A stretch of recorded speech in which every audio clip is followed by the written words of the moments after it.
Coming up on Oakdale Update, we'll chat with Senator Chuck Wigger to get his thoughts on the legislative session. We'll show you highlights from the OBPA Community Picnic. Stay tuned, Oakdale Update is straight ahead.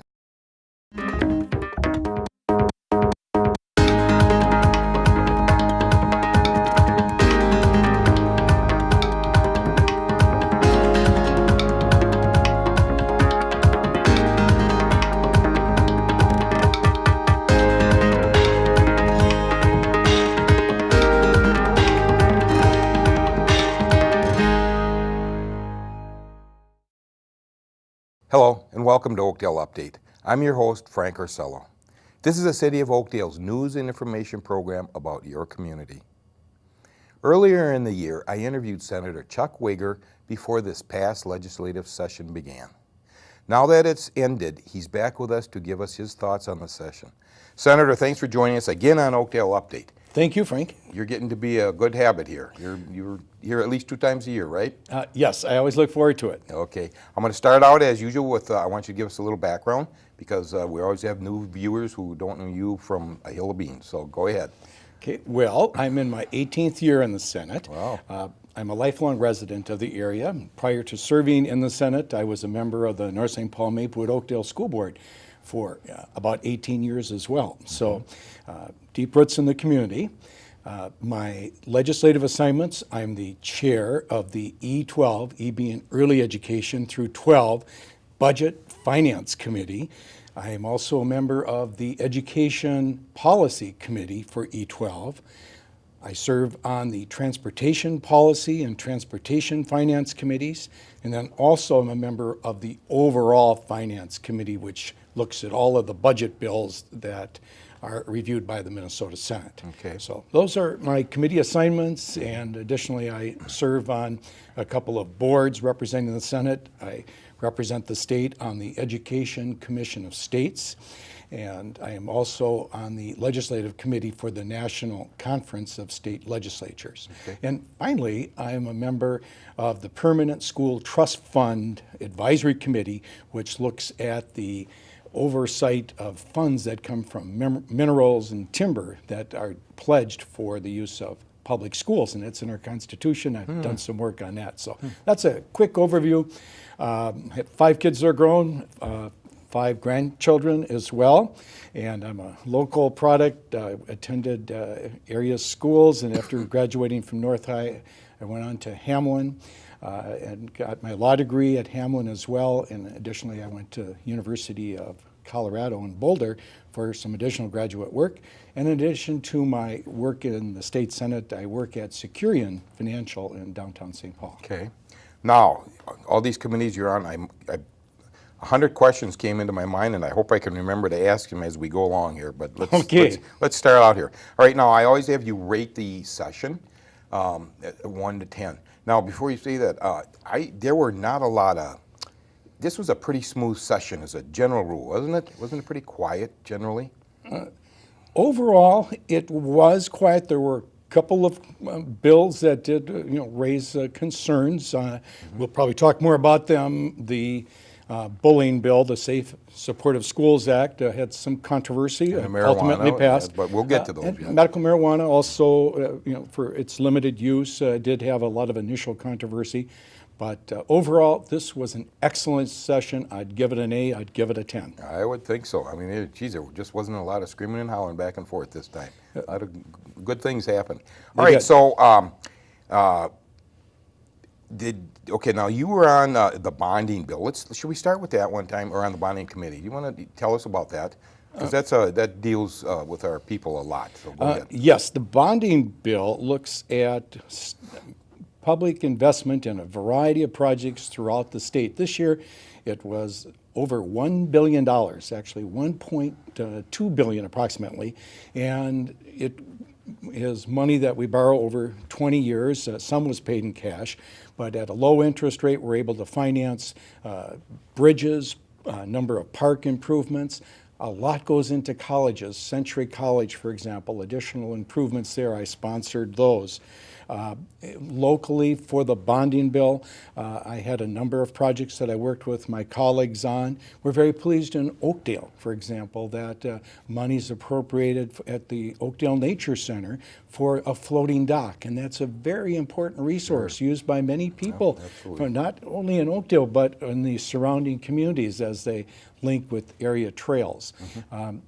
In the area as well, in the bonding bill, in addition to the Century College for the Fab Lab update, and these are just great projects because ultimately they're training students for jobs or better jobs. But we had the Public Safety Training Center, the East Metro Public Training Center, the fire chiefs in Maplewood and Oakdale have been leaders in putting this together, and we appropriated an additional $1,650,000, $1,650,000 for the completion of this center. It's located on 120 right off Larpenter, or near Highway 5, and this will be a training center. They'll be working with Century College as well, but where area firefighters will get training and disaster intervention techniques, and so we're very excited.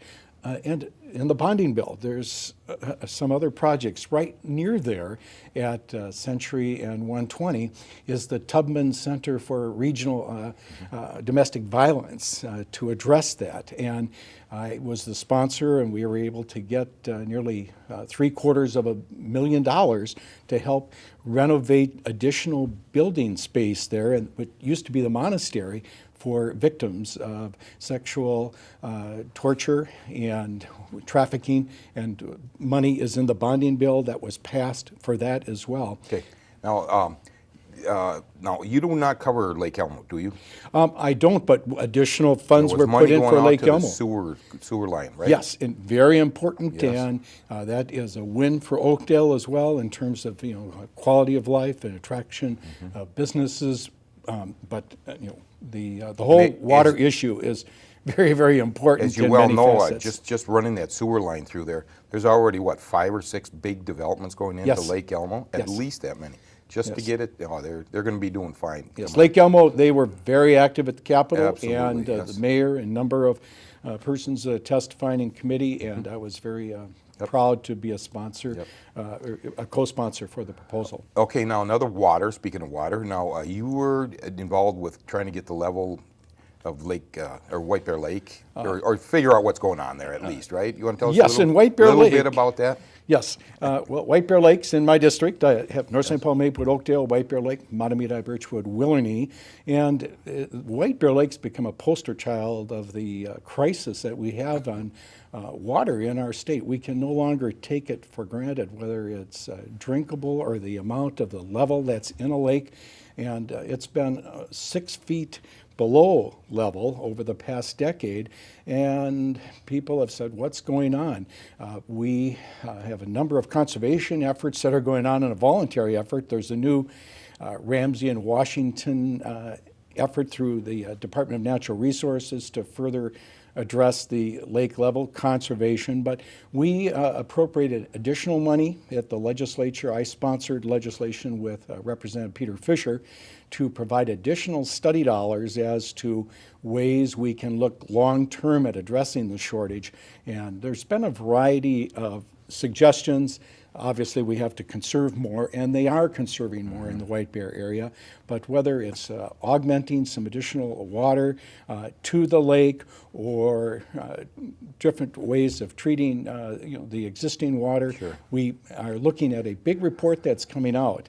And if you're with the Chamber of Commerce out there, or if you're a homeowner or a person that can't even go to the beach anymore, you're saying, what's going on? So we've had some town meetings on this subject. I have a lot of information on my website if people would like to get more information about what we're doing for White Bear Lake, for some studies that are coming up and some workshops. And I want to mention too that in addition to the White Bear Lake, I thought it was incumbent to look at the issue overall for water, and I successfully authored proposals to address groundwater management in Minnesota. The Department of Natural Resources issued a report with recommendations on how we can be better stewards of water to meet the state goal of sustainability of our groundwater, and many of these recommendations were passed. And finally, Frank, I sponsored a bill that became law, which creates a legislative commission on water. And it will take an overall look at water policy in our state and provide guidance to the various agencies and legislative involvement. There's so many different agencies with turf on water, and we have this new commission. So very important issue, and I appreciate you sharing that. Now, just for the heck of it, when I came out to the studio today, I like to go down and take a look at White Bear, just see how it's doing. I didn't make it, and we had so much rain this last weekend. I wonder, Yes. I didn't look at it yet, but hopefully It's been every up inch a helps. few inches. Yeah. Actually, we haven't gotten into the heavy, Yeah. the sprinkling system, and people are being more conscientious, but it's still down. Yep, And absolutely. Okay, now we're going to move on and some about the more important issues that passed or did not pass, and if you tell me how you voted on them. Now, first of all, of course, medical marijuana was a big issue. You want to tell us about that and how it turned out? Yes, eventually there was a new law passed on allowing the medicinal use of medical marijuana, or often referred to as cannabis. There was the obvious concern initially that are we going to be promoting the use of a recreational drug? And it is absolutely not our legislative intent. And there was bipartisan support for this measure. I didn't think it was going to pass initially, and because of the concerns that police officers brought forward, and just saying, is this really just a way to work our way to the legalization of recreational use of marijuana? That is not our intent. Our intent is to help those people who are suffering pain, and it's not, you can't smoke the cannabis. It will be very Has careful. to be like cookies or something like cookies, brownies, and liquid type Okay. Or pills, substance. I think, But in pills, it's going to be worked out through the Commissioner of Health. There'll be information. It's going to be a while yet before we have this information out. But this is what you'd probably call the most stringent law in the country on that. There were people that were disappointed, didn't go further, but I think it worked a very good compromise. And I did share a story on the Senate floor, and it was my mother. And she had called me, she said, I want to talk to you about the medical marijuana bill. I thought, okay, Mom, I'm going to get a lecture.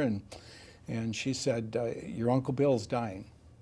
And his doctor and him talked, and it could really help Bill's suffering. And he did take it then? He did? He's not able to. Oh. But he's going through an advanced stage of cancer. And it's a person who served his country, has been a good citizen, and now is coming close to the end of his life. And we had a lot of people. This was so involved with people's stories, particularly young kids, too. And one from Oakdale that I remember, another from Woodbury, and just they're talking about the pain, the suffering they're going through, and that they needed this. We had a number of doctors that provided testimony. It was carefully worked out, and I believe a responsible bill came forward, which is very, very limited in its scope, and the Department of Health will be issuing a number of additional pieces of information as to what's going to be done in the future. But I did support it. Okay, good. All right, now we're going to move on to taxes now. Taxes, two things I want to talk about. There was a cut in the income taxes, and then there was a $150 million in property taxes cut. So tell us about those. Yes, and maybe just for the big picture, Frank, we did our budget last session, and it's our responsibility, unlike Congress, which can go into deficit. We passed a budget last year which put us in balance. And this year we went into session because the economy is doing much better. We had a surplus of $1.2 billion.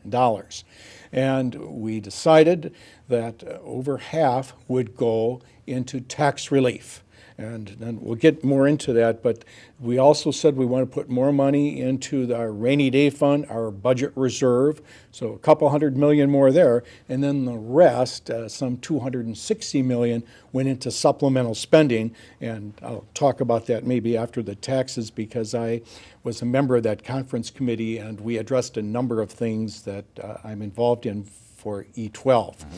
For the taxes, we repealed some of the provisions that had been passed earlier over the objection of business, but we repealed them at their suggestion. On the equipment tax, there had been concerns, a warehouse tax that some of the borderline businesses were concerned as to their ability to compete. We put in a number of provisions for property tax relief. If you're a renter, we have additional amount of money in credits. It really reaches out to the middle class as well.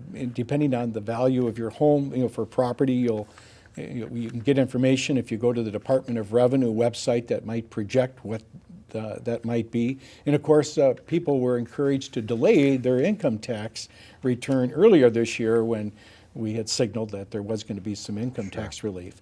And then in the area of the sales tax as well, those are the three big areas where revenue is raised, the property, the income, and sales, and we made some adjustments in there too, including for cities, which a proposal I had last year which passed, which now exempts cities from having to pay a sales tax. You're on a transportation committee, you said? Yes. Okay, did you people pass any gasoline taxes? Did that come up, or did that pass at all this year? No, nothing was further done on that. There was discussion, lots of talk about the unmet needs for our roads, for the infrastructure of roads, but no, Why is that further. such a problem? I mean, gas is so expensive anyway. What's a nickel, a dime, or whatever people raise it? Nobody would even know the difference. Well, some people do. Well, okay. But we need some road work done, yes. don't you think? I mean, that's Yes, pretty the Senate was very prepared to do it. I don't want to say because the House was up for election that they didn't, but I think the governor would have signed something. What I hear is that they were about 6 votes short in the House. Otherwise, you could have seen some major work done on transportation. I want to mention one thing we did have in the bonding bill, and Senator Kent worked hard on this. It's for additional money and for the transportation options for the Gateway corridor, for 94. And so we have additional planning money going for that. And so in addition to the regular transportation system that we have for the roads, we have an elaborate multimodal system that is being rolled out throughout the region as well. So we are putting more money. We could do more, and in the transportation, as you signaled, that we do need to do more. And and if you spend that nickel now, it's much wiser. But we'll be back on that next year. Well, good. I think that's a good idea. A lot of people are very concerned about the roads. I mean, from local to national. Well, and it's important for business. Absolutely, and surely. And and if I could, when I mentioned on the overall budget that we have, we did put half of that amount of surplus into tax relief, and I mentioned for the budget reserve. But I did serve on the conference committee for the budget itself, the supplemental budget, and as chair of the E12 committee, I brought a number of proposals, and I was really pleased with what happened this year.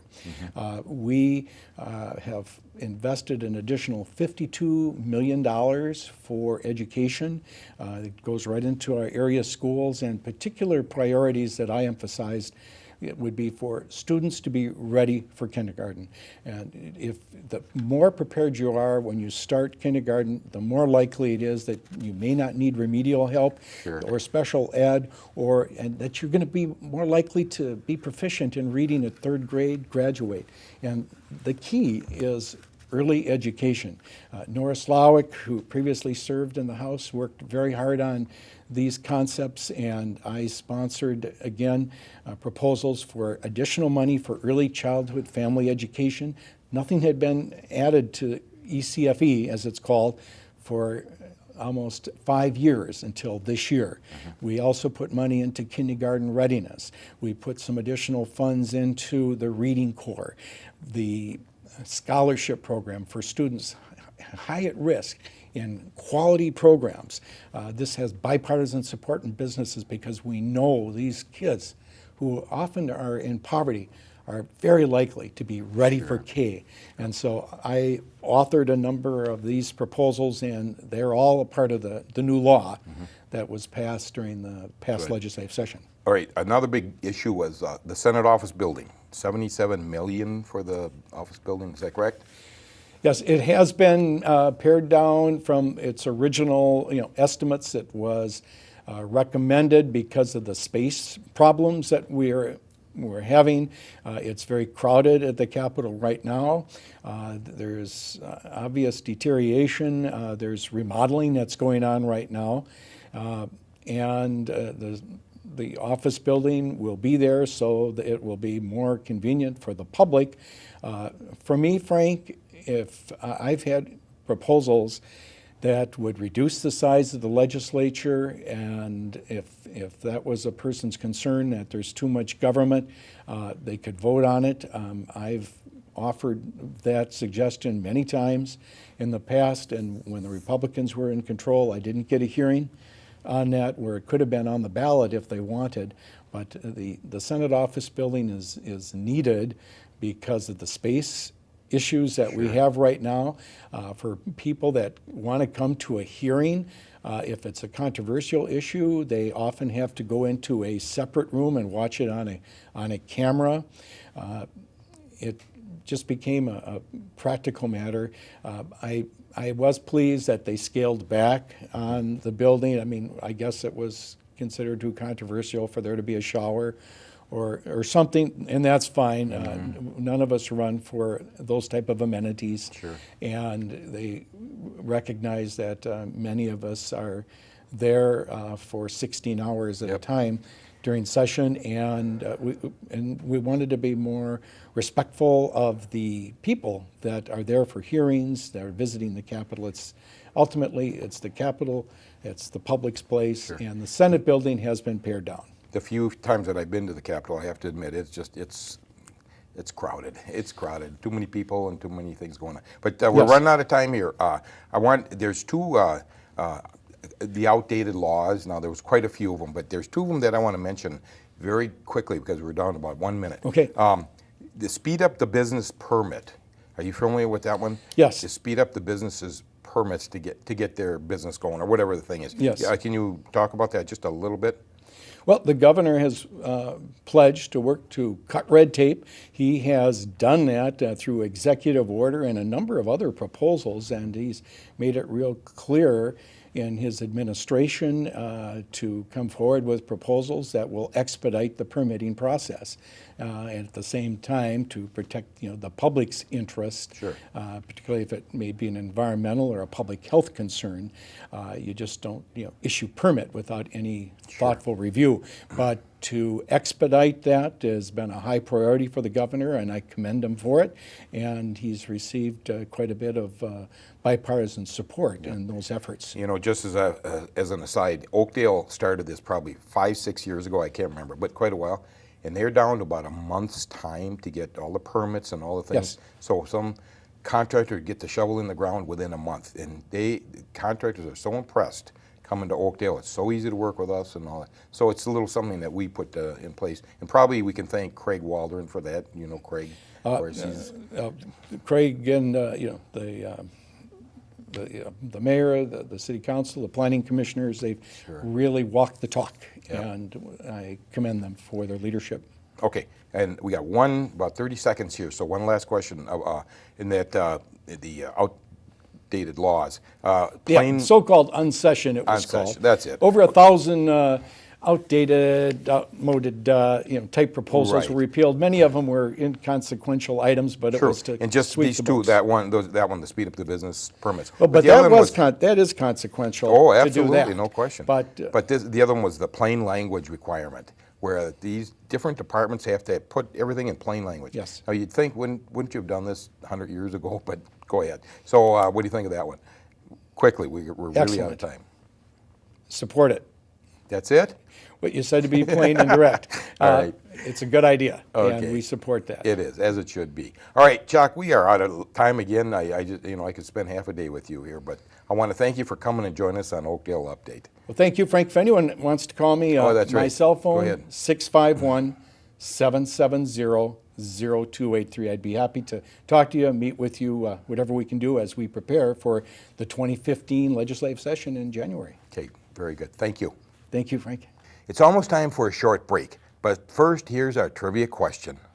The 2014 4th of July fireworks display will be held at Richard Walton Park. The event was moved from the Tanner's Lake due to restrictive access for public safety vehicles and the lack of parking at Tanner's Lake. Our trivia question is, when did the city move the event from Tanner's Lake to Richard Walton Park? Was it in 2009, 2010, or 2011? We'll have the answer later in the show. It's time for a short break. Don't go anywhere. We'll be right back with more of Oakdale Update in just a minute. Some of today's veterans have a new battle to fight. It's unemployment. The unemployment rate of today's veterans coming home from war is 12%. That's twice the Heartland average. Tribute to the troops and the armed forces are asking for your help. Hire today's veteran. Visit positivelyminnesota.com/veterans. Welcome back to Oakdale Update. The Oakdale Business and Professional Association and the City of Oakdale recently held the annual community picnic and business luncheon. Here's some highlights from that event.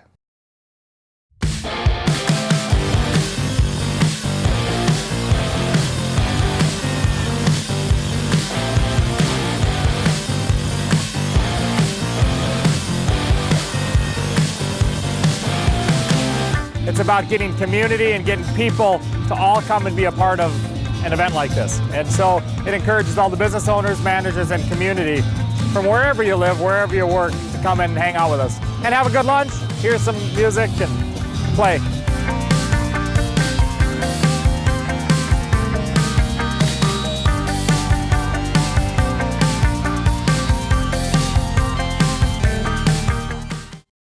We're almost out of time, but first let's answer our trivia question. We asked you, when did the city move the fireworks event from Tanner's Lake to Richard Walton Park? The correct answer is C. The event was moved to Walton Park at 15th Street and Hadley Avenue in 2011. Be sure to attend this year for music, food, and of course the spectacular fireworks show. That's all we have time for. For everyone at the City of Oakdale, thanks for watching.